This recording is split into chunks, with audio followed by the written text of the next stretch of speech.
May tanong sa akin. Good afternoon po, Boss Ray. Ask ko lang po, pwede po ba mag-partial payment sa OLA?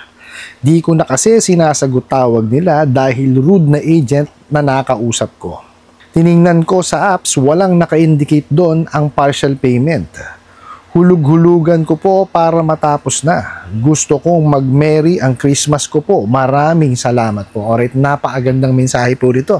Pero bago ho natin sasagutin, imbitahan ko ho muna sana kayo na pakisuportahan po sana aking mga social media accounts sa YouTube, Facebook, and TikTok. Yan, dito po sa video natin, aalamin po natin pwede ba tayo talaga magbayad ng partial payment dito sa mga buo katabusadong online lending apps na to, at ano ba mangyayari?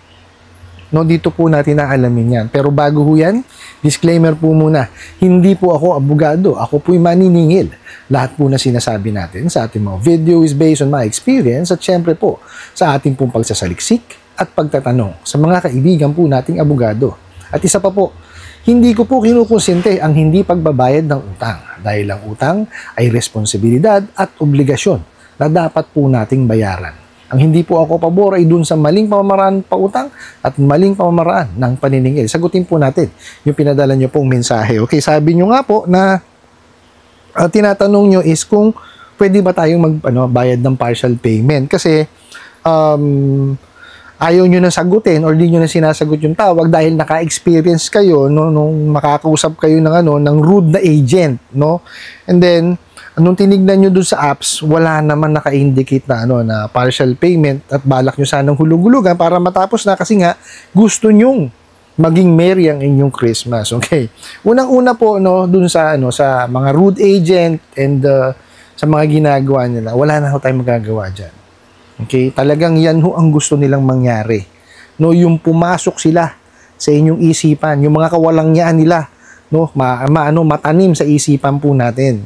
No, kasi ang talagang gustong dulot yung mga yan is magkaroon tayo ng anxiety and depression para kumbaga makagawa tayo ng hindi tama. Kagaya ho ng tapal system at yung worst po, no, is yung pagbubuwis ng buhay. Actually, yesterday umattend nga po ako ng PFA meeting po namin, no. At shout out po sa aking mga PFA family po, no. At diniscuss nga po or sinabi po ni Undersecretary or Gilbert Cruz, no, ang hepe po ng PAOK, no, na yung nagiging epekto po nung ginagawa ng mga ahente ng mga bugo katabusadong online lending apps, no. Sinabi niya nga na iwasan yung tapal system, no, at sinabi niya rin na marami po ang nagbuwis talaga ng buhay, especially po na nabanggit niya is yung sa Valenzuela po, no. Yung teacher daw po ata yun na talaga namang grabe yung ginawa, no, talaga napahiya ho, no, kaya ho naisipan na bawiin yung kanyang buhay, no. Kaya kung ako po sa inyo, pagka yung ganito na ginagawa sa inyo is tama lang na wag niyo na silang sagutin yung tao kasi gugustuhin niyo ba na araw-araw kayo nakakatanggap ng tawag, ng mensahe o ng email para lang buligligin kayo, para lang mag-isip kayo ng hindi maganda. Di ho ba wala naman may gusto nun eh. Di ba? Kung kayo'y kinausap ng maayos, entertainin niyo. Pero kung ganyan na rude, sinasamantala kayo, winawalang niya kayo, I think, no, para sa akin, no, kahit nasabihin nyo maniningil ako, I don't think na dapat nyo nang sagutin. No, or basahin pa yung mga mensahe nila kasi gusto nyo syempre ng peace of mind. Sino bang ayaw nun? Di po ba? Tsaka kayo nga nagsabi, gusto nyo maging merry inyong Christmas, no? Ito pa ho pala, no, sinatanong niya nga ako kasi, no, kung po pwedeng mag-partial payment. Kasi ito po yan. Ang partial payment po kasi is a payment option. Okay? Talagang hindi niyo makikita yan sa apps. Okay? Ano ho yan? Dapat yan is uusapan. Okay? May discussion yan. Kaya lang, unfortunately, itong mga bugok at abusadong online lending apps, hindi nyo talaga makakausap ng maayos yan. Okay? Ang talagang gusto nila, uulitin ko po, is yung mag-isip kayo. No, nang mag-isip para gumawa kayo ng mga hindi tama. Kasi ang unang-una nyo gagawin dyan is magtatapal system kayo eh. Yan ang tigilan nyo. Huwag nyo hong gagawin yan. Okay? Kung naiisipan nyo magtapal system, huwag nyo hong gawin. Tapos kung nagkaroon na kayo, nandun na kayo sa tapal system, tigilan nyo na ho. Hindi hindi magiging kasagutan yung tapal system para mabayaran ng inyong utang. Okay? Para mabayaran nyo yung utang nyo, itigil nyo yung tapal system. Kasi nabaon na kayo eh. Okay, hinto nyo siya ngayon. Tapos, tsakan nyo po siya pag-ipunan at bayaran ng buo, isa-isa.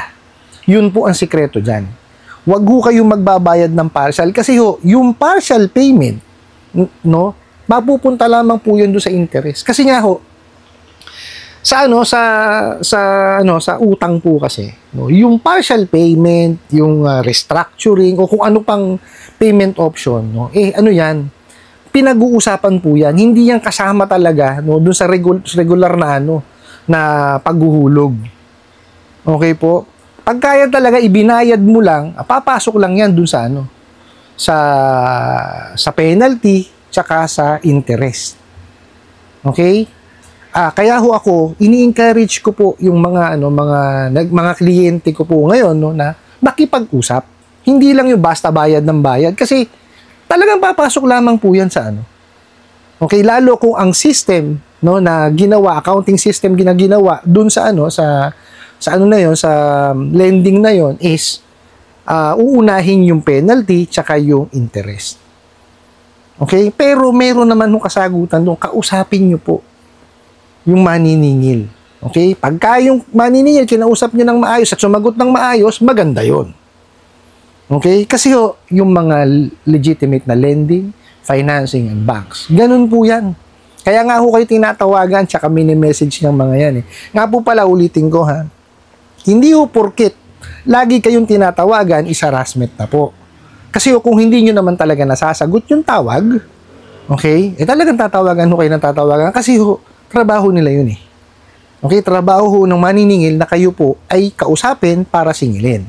Okay, this applies to legitimate lending, financing, and banks. Okay, ngayon, kung dito sa mga bugo katabusadong online lending apps at nakaranas na kayo ng hindi maayos na pakikipag-usap, well, yun? Harassment na talaga yun. Kasi po, bakit ko sinabing harassment dito sa mga bugo katabusadong online lending apps? First time yung sinagot yung telepono, winalang ya kagad kayo. O sino ba kung gustong makipag-usap sa hindi kumbaga sa makipagtalo? 'Di ba? Wala may gusto nun. Di po ba? Yung laiting ka, walang yahin ka, walang may gusto nun. Ba't nyo makakausapin, di ba? So, para maging mapayapa po yung inyong buhay, huwag nyo na silang sagutin. Ang gawin nyo po is pagtuunan ng pansin yung inyong hanap buhay para kayo makapagtrabaho ng maayos. Nang mai-provide nyo yung nararapat po sa inyong pamilya at makapagtabi kayo, paunti-unti, at pag nabuo na po yung dapat yung bayaran dyan sa mga bugo katabusadong online lending apps, tsaka nyo po bayaran ng buo. Huwag kayong magpa-partial. Kasi pag nag-partial kayo, uulitin ko, sa interest lamang po mapupunta yan. Okay? Yan ang pagkakaiba dun sa mga traditional na lending, financing at bangko o sa mga legitimate dito sa mga bugo katabusadong online lending apps. Kasi itong mga bugo katabusadong online lending apps, walang alam sa paniningil yan. Talagang ka lang yan, aabalahin ka, wawalang yan, sisigaw, lahat po. Lahat ng kawalang yan, gagawin sa inyo yan. Samantalang po, yung mga legitimate lending, financing, and banks, o yung mga traditional, kakausapin kayo na maayos niyan. Tsaka ang kagandahan po kasi sa kanila, doon sa mga legitimate na lending, financing, at tsaka bangko is, sa simula pa lang po, ng proseso, malalaman po ninyo na sila po ay concerned sa inyo. Bakit? Kasi po, tingnan nyo nangihingi po, ng documentary requirements. Nag-CCI, nagbe-verify. Okay? At mag-i-evaluate po yan. Kasi po, hindi lahat ng tao sa Pilipinas o sa mundo na po, kumbaga may karapatan pahiramin. Hindi po yan privilege. Okay? Kaya nga po yan sinisiay. Di po ba? Para malaman po kung yung po bang nanghihiram handa na sa obligasyon. Kasi obligasyon po yan Kaya nga po may the Truth in Lending Act. Kasi napaka-importante po nun. Kasi yung pagka diniscuss sa inyo, kasi kailangan yung transparent eh. Alam nung nanghihiram yung kanyang obligasyon.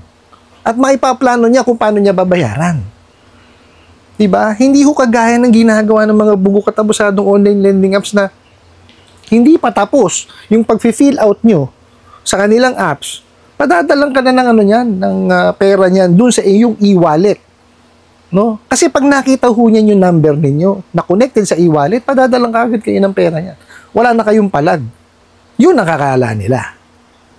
Okay? Kasi pagka yan pinadalang kayo ng perang bigla doon sa inyong e-wallet o sa inyong bank account nang hindi kayo sumasang-ayon, okay? Hindi po legitimate na na transaction yun. Pwede nyo ibalik yun.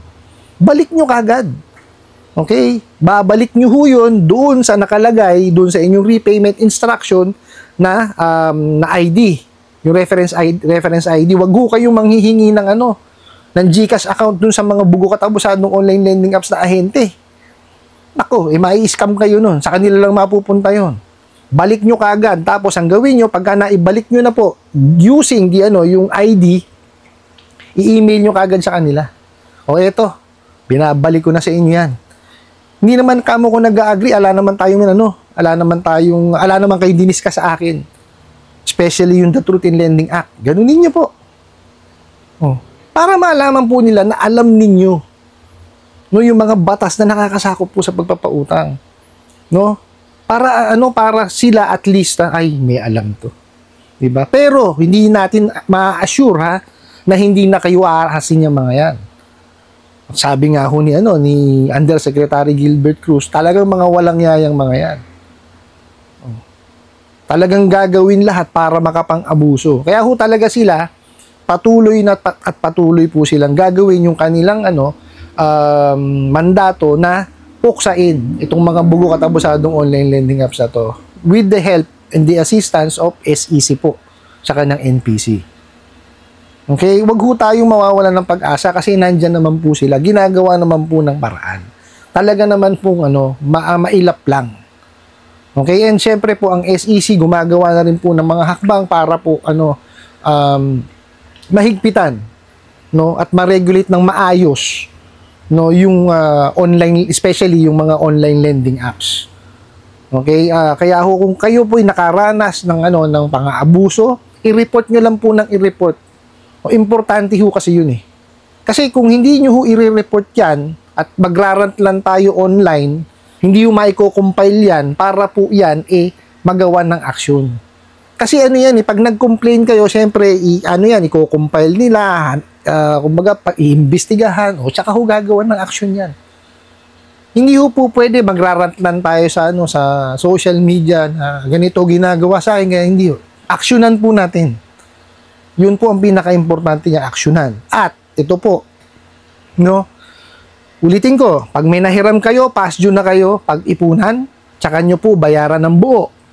Pero kung malapit na po ang due date ninyo at meron naman kayong pera na, bayaran nyo na lamang po. Okay? Para hindi na lumaki pa yung inyong problema. Kasi kayo lang din po ang talo pagka inabuso kayo ng mga bugok at abusadong online lending apps na yan. I hope nasagot ko po itong katanungan na to at sana po'y makatulong. Maraming salamat po sa inyong walang sawang pagsuporta at panonood sa aking mga video. Maraming salamat po sa inyong pag-like, pag-share, pag-comment at pagtatanong. And kunin ko na rin po itong opportunity na to na imbitahan po sana kayo na pakisuportahan po sana yung aking mga social media accounts sa YouTube, Facebook, and TikTok. Hanggang sa muli po. Yun lang.